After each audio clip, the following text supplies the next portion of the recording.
Bonjour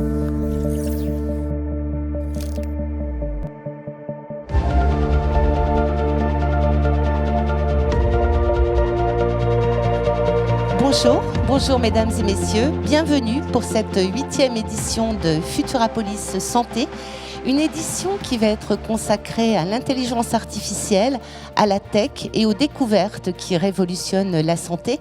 Cette année encore, les meilleurs experts vont venir présenter les progrès les plus marquants et envisager donc avec nous, avec vous, donc l'avenir, vous le verrez avec optimisme. Pour démarrer une conférence tout à fait exceptionnelle qui va être consacrée à la génétique comme arme secrète de la police scientifique. Très médiatisée, la police scientifique n'a cessé de progresser et elle dispose désormais donc d'une arme supplémentaire pour extraire et exploiter l'ADN dans des délais très très brefs. Cette nouvelle méthode, le GenSAG, donc, a été inventée donc, par le colonel Sylvain Hubac, qui nous fait le grand honneur d'être présent aujourd'hui. Je vous demande de l'accueillir. Colonel, nous sommes ravis. Donc, vous êtes chef de la division criminalistique biologie génétique à l'IRCGN, l'Institut donc, de recherche criminelle de la Gendarmerie nationale, expert près de la Cour d'appel de Versailles, expert près de la Cour de cassation, docteur en biologie génétique et moléculaire. Et pour animer ce très bel échange, Olivier Hertel, journaliste santé au Point. Olivier, on vous applaudit également. Et je vous passe tout de suite la parole. Donc, la génétique, arme secrète de la police scientifique. Bonjour à tous, bonjour colonel. Donc, bonjour. On va parler de quelque chose d'assez fascinant aujourd'hui, c'est-à-dire un mélange de crime et de science. Donc c'est une belle occasion justement de réunir ces deux éléments-là, parce qu'on va le voir, la science ça apporte beaucoup d'éléments de preuve dans les enquêtes criminelles. Donc ce qu'on pourrait commencer par faire, c'est peut-être déjà expliquer ce que fait la génétique en police scientifique. À quoi ça sert ? Alors oui, tout d'abord, juste pour faire une introduction pour commencer par une définition, parce que mon domaine de prédilection est la criminalistique. Le terme de police scientifique est un terme assez générique, mais la criminalistique, donc c'est vraiment l'utilisation de tout type de techniques qui font appel à des techniques scientifiques pour apporter des éléments de preuve à l'enquête judiciaire, donc à partir de tout type de supports, d'objets, etc., à partir desquels on peut obtenir des informations donc vraiment scientifiques, apporter une vérité scientifique à l'affaire judiciaire. Et donc l'ADN, bien évidemment, fait partie de ces innovations, enfin de ces potentialités. Et donc quand on parle d'ADN, dans le cadre d'une affaire judiciaire, c'est pour répondre à quel type de questions ? Quelles sont les questions que nous posent finalement les magistrats en charge de l'affaire ou les enquêteurs en charge de l'affaire ? Alors on peut répondre à là, c'est une belle scène de crime, hein, c'est ça, hein. Alors c'est une belle scène de crime reconstituée évidemment, dans laquelle on va pouvoir déjà visuellement matérialiser un couteau, une bouteille, une cigarette, une mare de sang, un cadavre qui a été retiré pour les biens de l'enquête évidemment, et tout type de rubalises qui vont préserver cette scène de crime de la pollution de personnes extérieures. Ça, c'est un élément important parce que si on rentre sur la scène de crime, forcément, on y amène aussi notre ADN et ça, c'est pas, et on pollue la scène, quoi. C'est le principe même sur lequel repose la criminalistique. Hein, c'est toute personne qui pénètre dans un endroit va apporter avec lui des éléments et va ressortir de cette scène avec d'autres éléments. Et c'est l'analyse de ces éléments-là qui va permettre de retracer le scénario le plus probable de la scène de crime. Donc l'ADN va permettre de répondre à un certain nombre de questions. Le comment, donc le mode opératoire, si on retrouve de l'ADN sur un couteau ou à différents endroits de l'habitation, on va pouvoir matérialiser la présence de quelqu'un à cet endroit-là. Le quoi, si c'est une trace qu'on va prélever, si c'est une trace de sang, si c'est une trace de salive, d'urine ou bien évidemment de sperme, tout cela n'a pas du tout le même impact au niveau du procès judiciaire. Sur la question du où, on est aussi confronté à savoir à quel endroit a pu passer tel ou tel individu, si le corps a été transporté d'un endroit à un autre pour être dissimulé, enterré. La seule question sur laquelle on a encore pas mal de difficultés, mais qui sont en projet de recherche, c'est la question du quand. On n'arrive pas à dater depuis quand a été laissée une trace ADN sur une scène de crime, par exemple. C'est-à-dire qu'on n'arrive pas à dater la dégradation de l'ADN ou des cellules en question pour savoir si ça s'est fait il y a 1 heure, il y a 2 jours ou... Voilà, c'est ça. C'est la temporalité à partir de quand la trace a été présente. Alors bien évidemment, si c'est une trace de sang et qui est encore humide, on pense à la dater, mais notre plus gros problématique, c'est de toutes les traces qui sont invisibles à l'œil nu, donc les traces qu'on appelle dites de contact. Et là, ces traces de contact qui sont manipulées, enfin qui sont créées par simple transfert entre sa main, par exemple, et puis tout objet, celles-là, on a beaucoup de mal à les dater. Ça pose des problèmes dans les prélèvements qui sont faits par les spécialistes après la scène de crime, ça pose des problèmes sur la pertinence. Parce que trouver un ADN aujourd'hui, quand on va en discuter, c'est pas si compliqué. Trouver le bon ADN, c'est beaucoup plus compliqué. Et bien évidemment, la dernière question, mais celle où on répond le plus facilement avec l'ADN, c'est la question du qui, parce qu'on a un pouvoir de discrimination élevé, où on va pouvoir identifier un individu en particulier parmi un lot d'individus. Et ça, on a de nombreux outils à notre disposition. Le principe, c'est que l'ADN est unique pour chaque individu, sauf si ce sont de vrais jumeaux. Et dans ce cas-là, on peut confondre un coupable par ce moyen-là, quoi. Exactement. Alors même sur les vrais jumeaux, maintenant on a des recherches où non pas en séquençant quelques marqueurs génétiques que je vais vous présenter par la suite, on peut constituer le profil génétique d'un individu, mais si on va séquencer la totalité du génome d'un individu, même sur des vrais jumeaux, on est susceptible de pouvoir trouver des différences de séquences et donc de différencier des jumeaux. D'accord. Alors on peut rentrer dans le vif du sujet avec une affaire justement qui a été peut-être élucidée grâce à cette enquête-là, quoi, enfin, l'enquête ADN, quoi. Alors, je dirais au quotidien, on contribue à la résolution d'affaires criminelles, mais si on peut citer des affaires criminelles on ne peut pas parler d'affaires criminelles qui n'ont pas été jugées, donc c'est pour ça qu'on va en choisir quand même quelques-unes pour lesquelles il n'y a pas de problématique de parler dessus. On peut parler peut-être de l'affaire Maïlis, cette petite fille qui avait été donc enlevée, qui avait disparu, parce que son corps a été retrouvé bien plus tard, et qu'on a pu matérialiser la présence de son sang vraiment dans le véhicule de Nordal Lelandais. Elle avait été enlevée par Nordal Lelandais. Et donc, alors, comment s'est déroulée en fait l'enquête génétique entre guillemets? Comment on a pu le confondre en fait? Alors, l'enquête génétique s'est déroulée toujours en complémentarité de l'enquête judiciaire, sur la base peut-être de vidéosurveillance qui avait été faite au niveau de la station de lavage, dans laquelle Nordal Lelandais avait énormément nettoyé son véhicule. Avec l'intention de faire disparaître toutes les traces possibles. Alors, à l'intention de nettoyer son véhicule en profondeur, en tout cas. Et donc, on a pu récupérer ce véhicule à l'Institut de recherche criminelle de la gendarmerie et le démonter, mais complètement, pour pouvoir aller rechercher la plus petite trace de sang qui aurait pu peut-être couler et qui n'était pas accessible avec les différents produits de lavage qu'il avait pu identifier. Et donc, on a matérialisé la présence de l'ADN de la petite Maïlis par ce biais-là, par cette recherche vraiment. Donc déjà dans la voiture. Déjà dans la voiture. Et puis, du coup, dans la voiture, ça a permis de relier effectivement Nordal Lelandais à la petite Maïlis, qui au départ niait bien entendu tout lien avec la victime. Et c'est vraiment plusieurs mois plus tard où on s'est projeté directement sur le terrain dans un endroit où il avait indiqué avoir déposé le corps, et c'est là où on a pu trouver quelques mois plus tard quand même des ossements et identifier la petite avec ses ossements. Très bien. L'ADN ne sert pas que dans ces situations-là, identifier des criminels, on peut aussi identifier des victimes, et je crois que vous avez un exemple assez marquant et assez fort Vous pensiez je pensais peut-être au charnier, quand on est susceptible d'identifier justement des victimes. Alors, on a cette spécificité au niveau de l'IRCGN d'avoir noué des partenariats très forts avec plusieurs laboratoires à travers le monde d'ailleurs, pour se doter des meilleures technologies en mesure d'identifier des victimes. Et c'est une caractéristique que je dirais, sans abus de langage, qui est vraiment dans l'ADN des militaires de la gendarmerie, de pouvoir à la fois œuvrer sur le territoire national, mais également œuvrer à l'international pour les intérêts de la France. Et notamment, nous avons procédé avec notre laboratoire mobile, dont on est les seuls à pouvoir disposer de ce dispositif innovant, de pouvoir se rendre en Ukraine directement et procéder à l'identification des victimes du charnier de Boutcha en 2022. Donc c'est le camion qu'on voit là. Vous avez un petit film, je crois, qui explique un petit peu tout ça. J'ai un petit film qu'on peut d'ailleurs lancer là, si c'est possible, et qui dure deux petites minutes. Si on peut lancer le film, je ne sais pas s'il nous entend en régie. Et qui permet de se remettre vraiment dans l'ambiance de février 2022, donc quelques mois après le début de l'invasion. Je crois que c'est voilà. Donc là, effectivement, c'est des images qu'on avait repris des différents médias.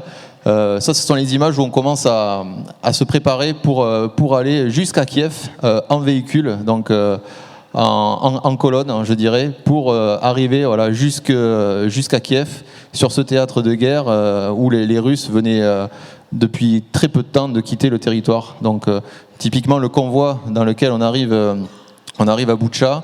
Vous avez l'écran juste devant vous, hein, si vous voulez, ce sera peut-être plus confortable. Pardon ? Vous avez l'écran juste devant vous. Pardon.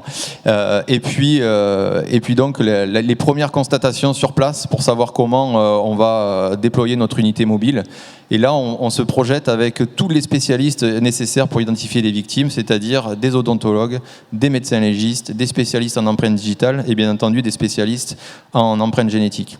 Nous sommes aussi dotés de tout type de technologies comme les drones, comme des lasers 3D pour numériser les scènes de crime, pour apporter des preuves aux autorités ukrainiennes pour matérialiser les crimes de guerre si ça avait été qualifié de ce type-là. Donc là, vous voyez nos spécialistes en empreinte digitale qui réalisent donc des relevés sur les personnes retirées des fosses, et nos experts en balistique qui sont en charge de pouvoir déterminer la nature de la munition, la nature aussi des armes qui ont été utilisées pour malheureusement tuer ces victimes.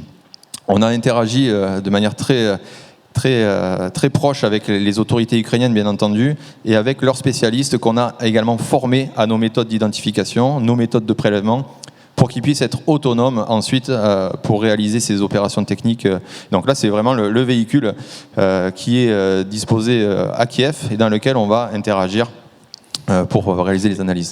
Et dans lequel il y a donc un laboratoire de génétique qui permet de faire les prélèvements, d'amplifier, de regarder et d'identifier justement les victimes en fonction de leur ADN, quoi. C'est un laboratoire complet qui permet de faire à peu près 150 analyses par jour pour identifier des victimes. Ouais. Alors, comment on fait justement pour savoir si telle personne est la victime désignée ? C'est-à-dire qu'il faut quand même un échantillon prélevé sur la victime, mais aussi sur un vêtement ou chez elle. On procède, on a deux équipes qui interagissent pour l'identification de victimes. Une équipe qu'on appelle post-mortem, donc qui va s'occuper de tout le relevé et de l'identification des éléments post-mortem, donc les éléments de corps. Et on a une équipe qui est dédiée à tout ce qui est anté-mortem, donc justement contact avec les familles pour faire des prélèvements ADN sur les familles, mais pas que des prélèvements ADN, également des informations médicales si la victime posséder une prothèse, par exemple, s'il y a une intervention chirurgicale particulière, caractéristique, des cicatrices, au niveau de l'odontologie, récupérer les odontogrammes.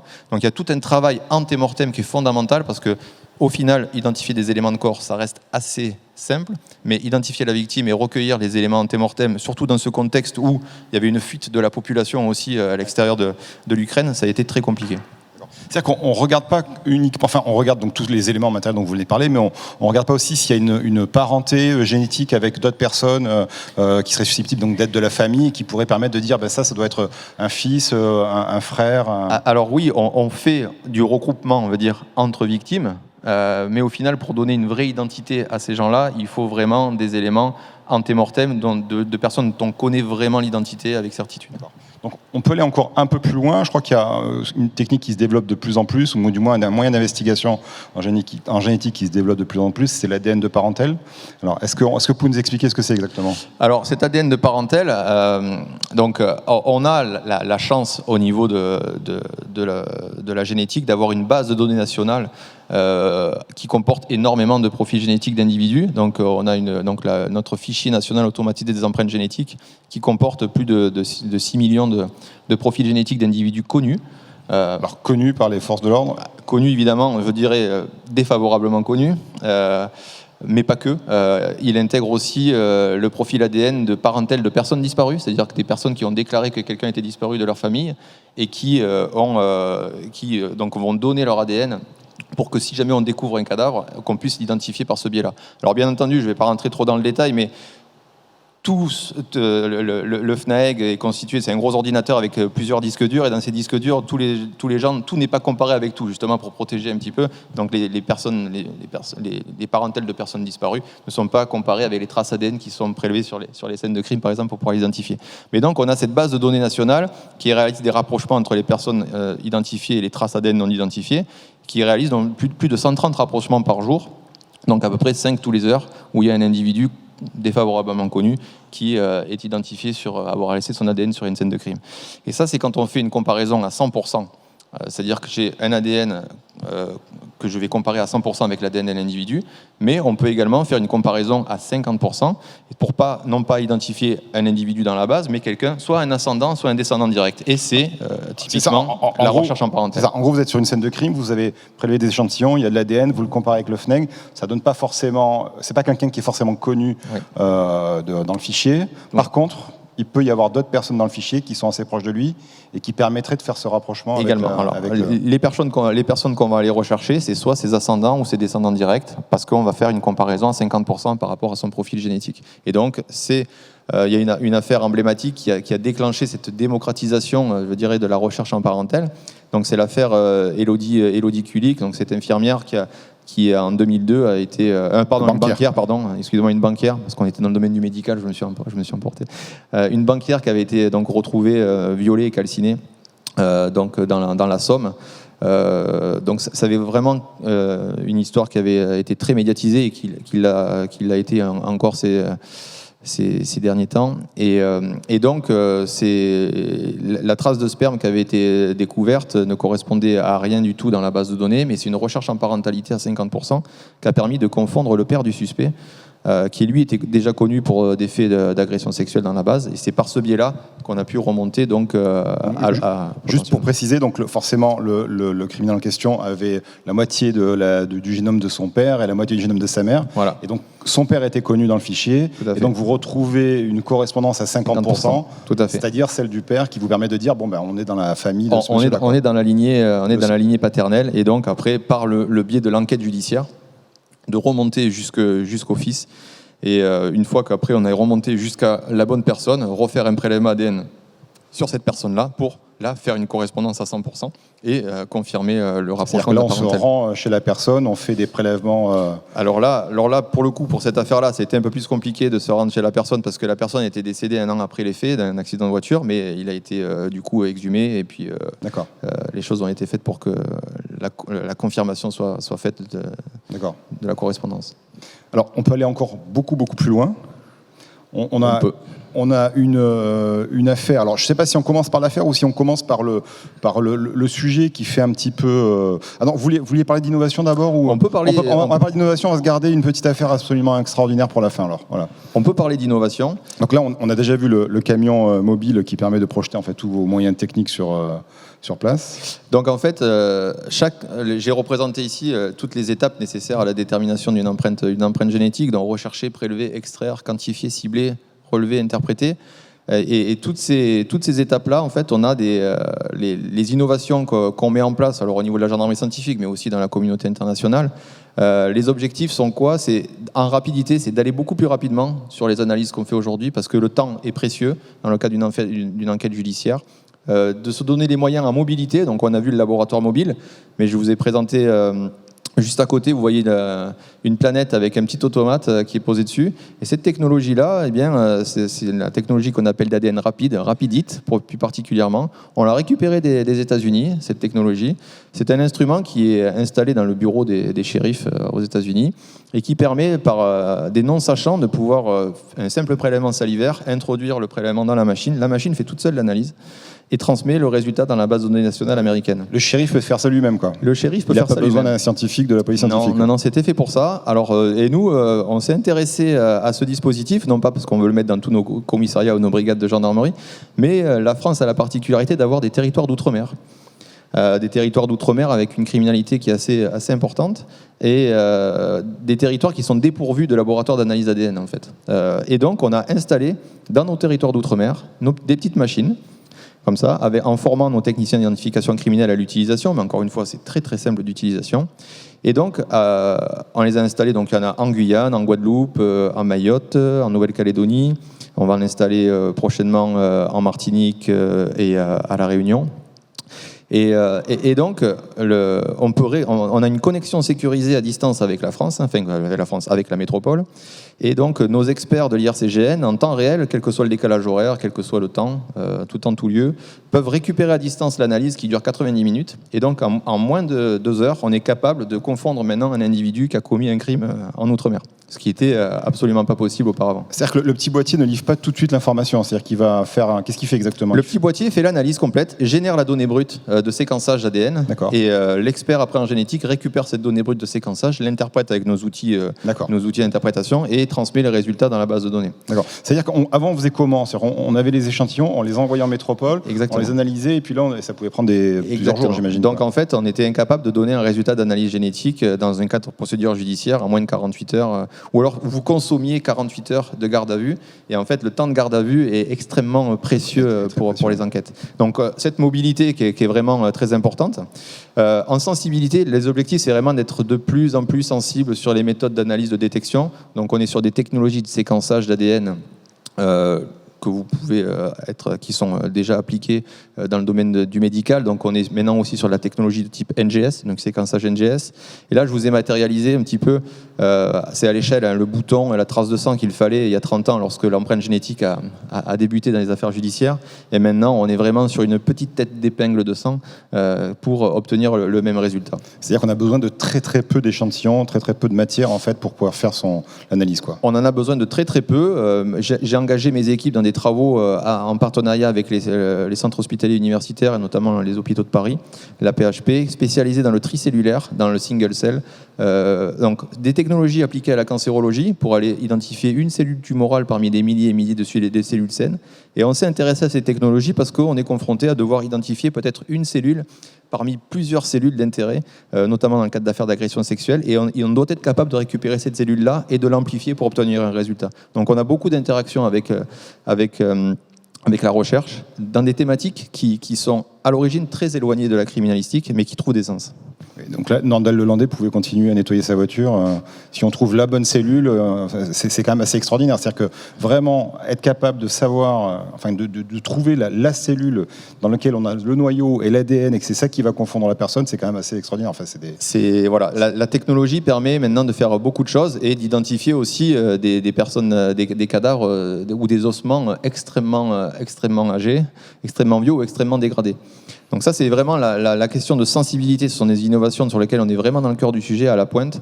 Et puis, on se développe de plus en plus en intelligence artificielle. On a beaucoup d'applications d'intelligence artificielle pour que ce soit aider l'expert à interpréter son résultat ou faciliter le travail du technicien pour gagner du temps, cibler des spermatozoïdes lorsqu'on recherche des lames. Au lieu de passer 2h30 à l'observer, on a le résultat en 10 secondes. Vous voyez, gagner du temps. C'est l'IA qui traite l'image, c'est ça, qui va analyser l'image? C'est l'IA qui traite l'image, mais qui a été entraînée. Donc on est vraiment sur du deep learning, ce qui a été entraîné par nos experts pour pouvoir identifier ce dont on veut identifier. Voilà, tout à fait. Et puis l'informativité, qu'est-ce qu'on va pouvoir obtenir maintenant d'un ADN? On travaille sur le microbiome, donc identifier non pas un individu par de l'ADN nucléaire, mais par la population microbienne spécifique qu'il peut porter, identifier des tissus spécifiques, du sang, du sperme, dans le cas d'agression sexuelle notamment. Et puis cette approche de portrait robot génétique, on réalise maintenant pas mal de choses, toujours avec la technologie NGS, pour déterminer la couleur des yeux, la couleur des cheveux, la couleur de la peau, l'âge d'un individu par l'étude de la méthylation. Beaucoup de choses qui sont reprises du domaine de la santé. Alors, je veux bien qu'on fasse un petit stop sur le microbiote. D'ailleurs, ça sera l'objet d'une table ronde demain. Mais c'est assez intéressant parce qu'en gros, ce que vous me dites, c'est qu'on ne va pas regarder directement les cellules de sperme, de sang ou autre, dans lesquelles on va aller chercher l'ADN pour identifier la personne, mais on va regarder le microbiote, c'est-à-dire des micro-organismes qui seraient spécifiques en fait de ces fluides et qui nous permettraient de dire, quand on ne peut pas, ça c'est du sang, ça c'est du sperme ou ça c'est de la salive. Voilà, tout à fait. La première approche, on a eu une doctorante qui fait partie de mes équipes, qui a validé son doctorat très dernièrement sur l'étude du microbiome appliqué en criminalistique, et elle s'est focalisée pour le moment sur la détermination de la nature du fluide biologique, donc trouver des espèces microbiennes spécifiques de tel ou tel fluide. Et on s'est focalisé sur les traces de salive, de sperme, notamment pour les cas d'agression sexuelle. Donc ça veut dire que dans l'échantillon, pour remonter jusqu'à l'individu, au criminel, il va falloir prélever de l'ADN qui sera peut-être dégradé, mais qui sera présent. On n'a pas les moyens d'identifier si c'est du sang, mais on sait qu'il y a de l'ADN là, et cet ADN peut nous permettre de remonter jusqu'à la personne. Alors, on n'est pas encore sur l'étude du microbiome à pouvoir remonter jusqu'à la personne, parce que la problématique du microbiome, c'est que le microbiome peut évoluer en fonction du temps. Donc, quelqu'un qui peut présenter un microbiote particulier à l'instant T peut avoir une différence plus tard. Mais déjà, sur la nature du fluide, si par exemple on fait un prélèvement intime et que par les techniques conventionnelles, on n'arrive pas à matérialiser la présence de liquide séminal mais que par l'exploitation du microbiote, on met en évidence des populations microbiennes spécifiques du liquide séminal, on peut matérialiser l'agression sexuelle, alors qu'on n'aurait pas pu la matérialiser par les techniques conventionnelles. Ok. Alors, je voudrais bien qu'on parle maintenant d'une autre affaire, enfin de ce qui se développe aujourd'hui dans le domaine de la génétique et de la police scientifique. Alors, c'est un peu une affaire extraordinaire qui s'est déroulée aux États-Unis, mais qui va peut-être inspirer les enquêteurs aussi en France et qui les inspire déjà. Donc alors on part déjà de ce qu'on appelle l'ADN récréatif. Alors peut-être qu'on peut commencer par expliquer ce que c'est que l'ADN récréatif. Alors l'ADN récréatif, je pourrais peut-être poser une question même à l'Assemblée, je ne sais pas si on peut nous répondre, mais est-ce que quelqu'un dans la salle a déjà fait un test ADN récréatif pour connaître ses origines et savoir Oui, oui. Je vois qu'il y en a qui... Des mains se lèvent. Je vois qu'il y en a... Bon, alors aujourd'hui, c'est pour ça que je ne suis pas venu en uniforme de gendarme pour pas vous interpeller à la sortie de la salle, parce que bien évidemment c'est interdit. Mais en tout cas, scientifiquement parlant, c'est extrêmement intéressant. Et donc quand on est sur une scène de crime et que l'ADN ne matche pas dans la base de données, que ça ne matche pas en parentèle, qu'est-ce qui nous reste à part se gratter la tête? Eh bien, on a peut-être cette possibilité de généalogie génétique. Alors, j'explique bien pour ceux. L'ADN récréatif, en fait, c'est des entreprises qui permettent aux gens de faire une analyse d'ADN. Alors, ils peuvent en tirer tout un tas d'informations, soit des risques potentiels de. Ah ben voilà, c'est expliqué là. Très bien. Voilà, je les avais mis. Donc j'ai mis. Alors, je ne fais absolument pas la pub de certaines sociétés, que les choses soient bien claires. C'est pour ça que j'en ai peut-être certainement oublié. De toute façon, c'est interdit. De toute façon, c'est interdit. Mais l'idée, c'est ça, c'est que vous faites appel à ces sociétés-là, qui vous séquencent totalement votre génome avec 600 000 ou 700 000 SNPs également, et puis ça vous apporte des informations, notamment aussi sur des états de santé apparemment, mais bon, je ne rentrerai pas dans ce détail-là, mais ça constitue une base de données énorme que chacun peut récupérer donc son ADN, s'il a fait son test chez 23andMe, MyHeritage, Family Tree DNA, peut mettre en commun. Alors, les forces de l'ordre n'ont pas accès à ces sociétés privées, bien évidemment, mais l'individu peut mettre en commun son profil dans la base de données GetMatch et autoriser, du coup, les forces de l'ordre à venir regarder ce qui se passe dans ce profil génétique. Ça, c'est ce qui se passe aux États-Unis. C'est ce qui se passe aux États-Unis, où il y a 3 millions de profils génétiques donc d'individus qui ont fait un acte de volontariat pour faire leur séquençage de leur génome complet. Et qui volontairement ont téléchargé leur profil dans GetMatch pour savoir justement, comme quand vous faites le test chez Family Tree, vous n'avez accès qu'à ceux qui ont fait le test chez Family Tree, pour savoir si par exemple vous avez d'autres parents que vous ne connaissez pas, vous mettez en commun et vous avez accès donc à tous ceux qui ont mis en commun sur les autres sociétés. Donc là, comme on le disait, ça permet de savoir si on a des apparentés, enfin de la famille un petit peu partout dans les États-Unis ou ailleurs, et éventuellement aussi, alors ça c'est eux qui font l'analyse, mais si on a des risques de maladies, risques de cancer, si on a des gènes en fait qui prédisposent à certains cancers. Exactement, c'est exactement ça. Mais là, ce qu'ont fait les forces de l'ordre américaines, c'est assez extraordinaire, parce qu'on va parler donc on peut en parler maintenant. Ah bien sûr, on peut en parler maintenant. Ouais. Le tueur du Golden State. Donc ça c'est une enquête assez incroyable. Alors effectivement, en 2018, donc le Golden State Killer, donc c'est Joseph DiAngelo, qui est un ancien policier un ancien officier de police américain et qui est un tueur en série donc qui a sévi entre 1970 et 1904 dans les années 80. Donc il a été accusé d'à peu près 13 meurtres, une cinquantaine de viols et à peu près 120 cambriolages. Je pense que le chiffre exact on ne le connaîtra peut-être jamais. Mais dans une période où, dans l'espace de 12 ans, et après on va dire qu'il s'est rangé dans le droit chemin. Et à cette époque-là, les bases de données nationales, que ce soit américaines ou françaises ou autres, n'existaient pas ou n'étaient pas très développées. Et donc, pendant 40 ans, ce tueur en série, donc Golden State, parce qu'effectivement, c'est l'État de Californie, donc, c'est pour ça qu'il avait été surnommé comme ça. Et d'autres noms lui ont été donnés, parce qu'avant qu'on se rende compte que c'était le même tueur, vous voyez les portraits robots qui avaient été faits à la base de l'individu, et le portrait actuel, quand il a été interpellé à l'âge de 72 ans, c'est pas évident. Donc pendant 40 ans, il y a eu 40 ans d'enquête judiciaire. Hein. Et puis au final, c'était un membre de sa famille, donc un cousin, peut-être qu'un cousin qu'il ne connaissait pas d'ailleurs, tellement qu'il était éloigné, qui avait fait un test ADN récréatif et qui était donc dans la base. Et quand les policiers ont adressé dans la base des traces biologiques appartenant au meurtrier, eh bien, ils ont trouvé cette correspondance avec un membre de sa famille. Ils sont remontés petit à petit comme ça jusqu'au tueur qui a été interpellé. Ce qu'il faut bien noter, c'est que d'abord, c'est un ancien officier de police. Donc c'est-à-dire que le gars connaissait parfaitement les procédures des enquêtes de police, donc il savait comment aussi faire en sorte de pas trop se faire repérer, quoi. Mais il a laissé beaucoup de traces quand même. Hein. Bah oui, parce qu'à l'époque, je pense qu'il se doutait pas qu'on allait remonter à lui grâce à la génétique.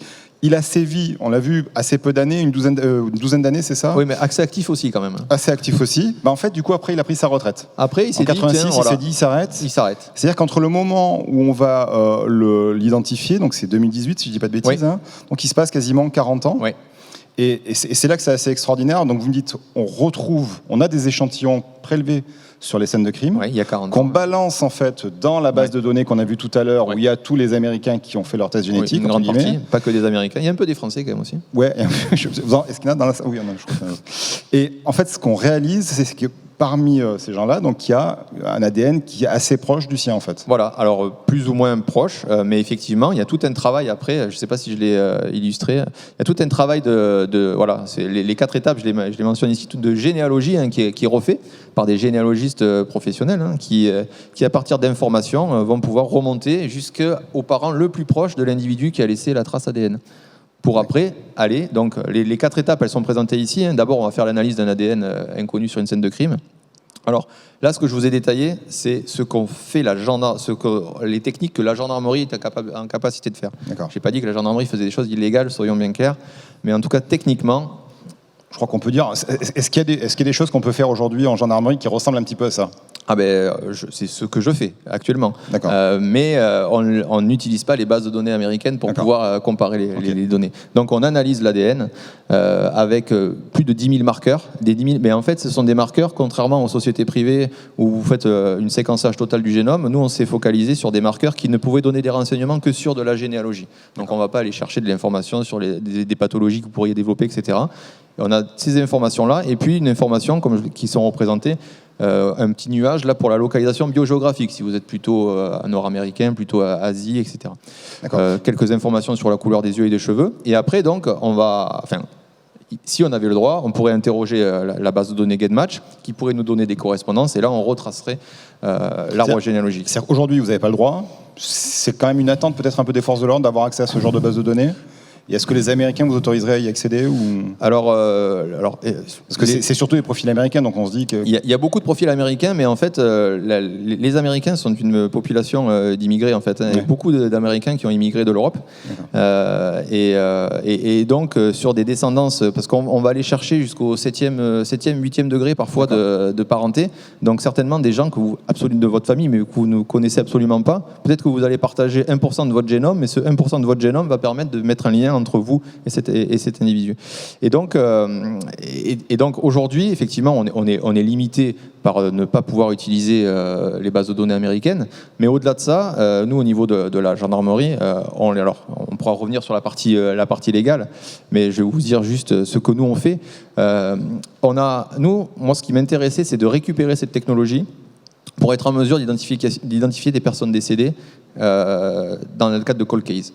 La France, c'est un pays qui a connu souvent la guerre, donc il y a énormément aussi de personnes qui sont décédées en France qui restent non identifiées, pour lesquelles on n'a pas de parenté très proche. Et là, cette technologie qui permet de retrouver des parents à 7e, 8e degré, si des gens se manifestaient comme quoi ils avaient perdu un individu il y a quelques générations de ça, on serait aujourd'hui en capacité de pouvoir les identifier. Alors, juste peut-être un petit mot de conclusion, et après on passera aux questions de la salle. Je pense qu'on a vu à quel point la génétique est un outil extrêmement puissant pour les enquêtes criminelles, mais est-ce que ça fait tout? Est-ce que c'est Alors la complexité, et je dirais, moi j'ai vu évoluer le métier d'expert judiciaire en empreinte génétique depuis une vingtaine d'années maintenant que j'exerce, et la difficulté se pose maintenant au niveau du procès pénal. C'est-à-dire que la technique nous permet, comme on en a discuté, de pouvoir obtenir un profil génétique à partir d'une cellule, peut-être, ou du moins une très très faible quantité de cellules. Et la vraie question maintenant qui se pose au niveau des procès, plus personne ne remet en question la présence d'un ADN à un endroit donné. La question qui est posée, c'est comment cet ADN est arrivé là. Et il y a toute cette notion d'activité. Par simple transfert, aujourd'hui, excusez-moi, voilà, je vous touche, vous avez mon ADN sur votre pantalon. Pour autant, pour le moment, je n'ai commis aucun crime. Si jamais vous non plus, touché le genou. Enfin. Vous non plus. Comment? Vous m'avez quand même touché le genou. Oui, vous pouvez porter plainte pour agression sexuelle, évidemment. Mais Si vous commettez, J'ai des preuves. Alors, si vous commettez un crime, commettez-le après avoir lavé votre pantalon, parce que comme ça, au moins, on est sûr de ne pas retrouver mon ADN sur votre pantalon, et on est sûr de ne pas venir me voir pour savoir comment ça se fait que mon ADN est retrouvé sur votre pantalon. Donc, il y a toujours la nécessité maintenant absolue de remettre dans le contexte de la scène de crime, de l'acte criminel, la présence ou pas d'un ADN. Oui, la présence de l'ADN ne fait pas la culpabilité de la personne, en fait. Et non, alors il faut vraiment garder bien ça à l'esprit. Quand on donne des titres des fois à l'ADN, la reine des preuves, l'ADN n'est la reine de rien du tout. L'ADN doit être repositionné dans un contexte, et c'est l'affaire judiciaire, le contexte de l'affaire qui donne un sens au résultat ADN. Ok, donc on aura toujours besoin des policiers et des gendarmes de terrain. On peut passer aux questions, je pense. Avec grand plaisir. Merci beaucoup, colonel. Merci, Olivier. Donc, levez la main. Je vois une main qui se lève ici. Le micro arrive. On vous écoute, madame. Pour votre question. Bonjour. Alors moi j'ai une question toute bête. On a parlé d'affaires aux États-Unis. Moi je veux en revenir à l'affaire dite du grêlé, qui était gendarme, ma foi, me semble-t-il. J'aurais voulu savoir pourquoi aujourd'hui, peut-être est-ce interdit en France, pourquoi chaque individu en France ne donne pas son ADN, ni plus ni moins, qu'on ait été confronté à la police ou qu'on ne le soit pas. Parce que je m'aperçois que le grêlé aujourd'hui, c'était il y a 30 ans, 40 ans, je ne me rappelle pas. Il était gendarme, donc il n'y avait aucune empreinte génétique, il n'y avait rien du tout. Et je pense que si ça avait été fait, il aurait été interpellé bien plus tôt. Merci. Merci, Madame Colonel. Alors, on est dans un état de droit avec des législateurs qui fixent et qui encadrent l'utilisation de l'empreinte génétique, de l'ADN, qui est vraiment quelque chose d'un sujet ultra sensible. Ensuite, peut-être que on va peut-être tous s'y passer, parce qu'il y a le plan transgénomique qui est bien, qui séquence énormément de génomes aujourd'hui, qui va séquencer aussi des projets de séquençage de génomes dès la naissance. Donc finalement, on va y venir petit à petit. C'est pas pour autant que les forces de l'ordre pourront avoir accès à ces données-là, soyons bien clairs. Donc disposer de la donnée, c'est déjà le premier pas. Et après, que le législateur autorise après l'utilisation et qu'est-ce qu'on en fait, ça c'est encore un autre sujet. Mais évidemment que si tout le monde était... Alors, encore une fois, je ne vais prononcer que les mots donc c'est la pensée qui m'appartient. Évidemment que si on avait une base de données où il y avait tout le monde, c'est évident qu'on pourrait identifier tout le monde. Après, il y a la notion des libertés individuelles, la protection des individus. Et je pense qu'il faut respecter, évidemment, le législateur. Et s'il a fait les choses, c'est bien pour quelque chose aussi.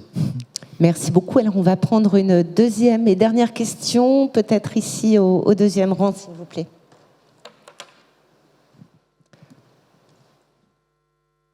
On vous écoute, madame. Oui, bonjour. Bonjour. J'aurais voulu revenir sur la diapo, sur l'analyse ADN pour généalogie, parce que j'ai l'impression qu'il y avait des choses qui se contredisaient. Ah. Lesquelles ? Sur la parentèle ? Peut-être une demande, si c'était un petit point autorisé ou pas, d'éclaircissement. parce que j'ai lu, mais... Non, en fait, oui, si c'était autorisé ou pas. Oui. En fait, ah oui. Alors, je pensais que c'était sur le. Il y a plusieurs articles de loi qui ont l'air de se contredire. Non, en fait, si vous voulez, il y a un article qui prédit que c'était l'utilisation l'examen des caractéristiques génétiques autres que l'identification d'une personne par ses empreintes génétiques, prévu et puni par la loi. Donc c'est vraiment bien encadré. En fait, le recours aux tests génétiques, de généalogie génétique, test récréatif, est interdit. Parce que ça va analyser votre génome dans un cadre autre que le cadre législatif français qui est prévu.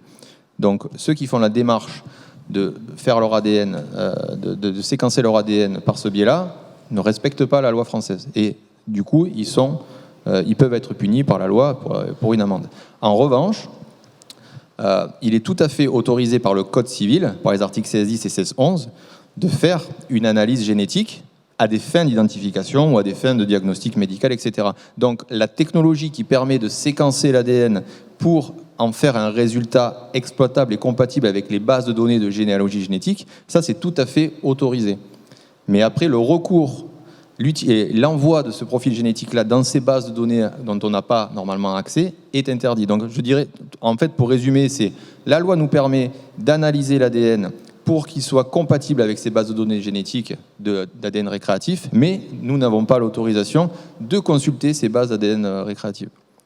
C'est pour ça qu'en fait, au niveau de la gendarmerie, nous avons développé la technique pour pouvoir procéder à l'identification de personnes décédées, mais pour des procédures purement sur le territoire français ou des Français décédés à l'étranger, mais sans avoir recours aux bases de données américaines. Tout simplement par le biais de descendants plus ou moins éloignés de la personne décédée à identifier. Voilà. Merci beaucoup pour ces précisions. On vous applaudit, colonel. Merci beaucoup, Olivier. On va se retrouver dans quelques minutes donc, pour l'ouverture officielle de Futurapolis Santé. Et je vous signale également donc, qu'entre 15h et 15h30, Géraldine Vosner donc, dédicacera son ouvrage « Les illusionnistes, l'enquête inédite sur les dérives de l'écologie politique » qui est paru aux éditions Robert Laffont. Donc ce sera entre 15h et 15h30 au rez-de-chaussée. Et donc on se retrouve dans quelques minutes pour l'ouverture officielle. Merci encore à vous deux. Thank you.